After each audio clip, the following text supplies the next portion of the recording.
રાજકોટના રેસકોર્સના મેદાનમાં ત્રિદિવસીય હનુમંત કથાનું આયોજન કરવામાં આવેલું હતું. ત્રીજા દિવસે બાબા બાગેશ્વર ધીરેન્દ્ર શાસ્ત્રીએ ખાસ કરીને ધૂણતા લોકો આવ્યા, માનસિક બીમાર લોકો આવ્યા, તેને ઉપચાર કરવા માટે પોતે એક પઠન કરે છે અને લોકો બીમાર વ્યક્તિઓ છે પોતાના શરીરનો પણ ખ્યાલ રાખ્યા વગર ધૂણતા હતા. આ કરુણ દ્રશ્યો જોઈ અને આપણને ખૂબ જ આઘાતજનક ઘટના બની છે. બાબા બાગેશ્વરે દિવ્ય દરબારમાં આયોજકોએ જાહેરાત કરી હતી કે આવું કોઈ પણ જાતની પરચી કે આવા કોઈ પણ માનસિક ઉપચાર કરવામાં નહીં આવે, તેનું ઉલ્લંઘન કરવામાં આવ્યું છે.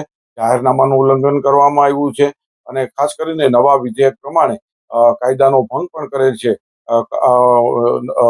નવો અમાનુષી કાયદો અને તેની પેટા કલમ 1 અને 1 અન્વયે અને કલમ 3 અન્વયે પણ ગુનાને પાત્ર થાય છે. અને બોમ્બે હાઈકોર્ટનો ચુકાદો, ઔરંગાબાદ ખંડપીઠનો જે ચુકાદો આપેલો છે તેનું વિરુદ્ધનું પણ કૃત્ય કરવામાં આવેલું હોય અને પોલીસ તંત્રએ કડકમાં કડક કાર્યવાહીની પણ જોગવાઈ કરવામાં આવેલી છે.